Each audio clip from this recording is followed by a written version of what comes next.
दोस्तों, आज की कहानी धोखेबाज लड़की एक बहुत ही इमोशनल हिंदी स्टोरीज है। ये कहानी आपको एक अच्छी सीख देने वाली है और ऐसी ही स्टोरी सुनने के लिए आप मेरे YouTube चैनल एचएस की कहानियां को भी सब्सक्राइब कर ले। महेश और राधिका दोनों एक दूसरे से वर्षों से प्यार तो करते थे, लेकिन इजहार नहीं कर पा रहे थे। एक दिन महेश के घर में बर्थडे पार्टी थी, तो उसमें राधिका भी शामिल थी। राधिका को देखकर महेश मदहोश होता जा रहा था। वो सोच ही रहा था, आखिर राधिका को अपने प्यार के बारे में कैसे बताऊं। उतने में राधिका ने उससे उसके घर छोड़ने के लिए कही, तो महेश बहुत ही प्रफुल्लित मन से तैयार हो गया और रास्ते में अपने दिल की बात बताया।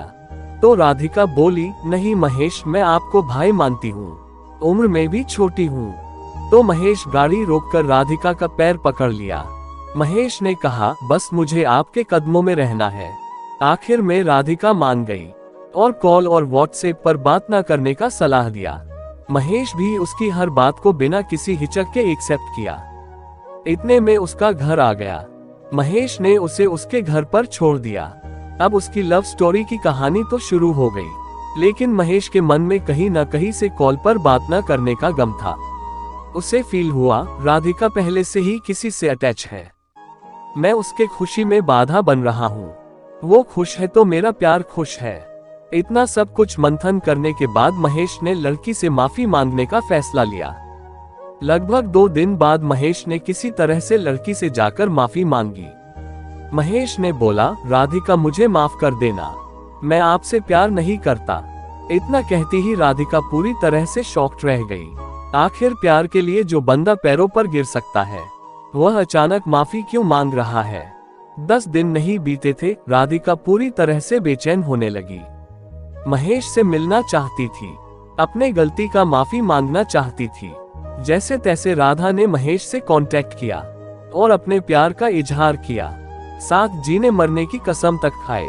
राधिका का बर्थडे 9 जुलाई को था। बारिश और तूफान पूरी तरह से मजबूर कर रखी थी। लोगों का आना जाना मुश्किल था। इसके बावजूद महेश ने बर्थडे सेलिब्रेशन के लिए मार्केट जाकर उसके लिए गिफ्ट लिया। उसी रात में मिलने की प्लानिंग भी था। महेश ने रात के 1 बजे उससे मिलने गया।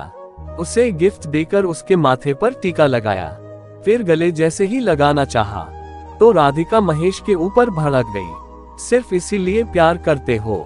महेश एकदम शून्य हो गया, मानो उसके पैरों तले से जमीन खिसक गया हो। वहां से चुपचाप भीगी आंखों में आंसू लिए चला आया और दोनों बातचीत बंद हो गई और अलग अलग रहने लगे। महेश के दिल पर जो चोट लगी थी, वह कभी नहीं भूल सकता था। उसके सारे कांटेक्ट को ब्लॉक कर दिया था। महीने बाद राधिका ने अपनी फ्रेंड के नंबर से कॉल करके माफी मांगी, तो महेश ने साफ इनकार कर दिया। मैं कभी भी आपसे संपर्क नहीं रख सकता हूँ, मैं आपके काबिल नहीं हूँ। इतना सुनते ही राधिका रोने लगी और एक चांस के लिए गिड़गिड़ाने लगी। तो महेश भी मन गया। अब दोनों की लव स्टोरी बहुत अच्छे से चल रही थी। दोनों एक दूसरे से मिलने जुलने भी लगे थे। महेश राधिका के हर जरूरत को पूरा करता था, यहाँ तक उसके कॉलेज की फीस भी भरता था। एक दिन राधिका और महेश लॉन्ग ड्राइव पर थे, तो राधिका के नंबर काफी कॉल और मैसेज आते रहते, लेकिन महेश के सामने कोई भी कॉल और मैसेज पिकअप नहीं किया। महेश को रास्ते में शक होने लगा, आखिर बात क्या है। जब महेश ने मोबाइल को चेक करने के लिए मांगा, तो राधिका ने स्विच ऑफ होने का बहाना किया। अब राधिका और भी शक के घेरे में आ गई।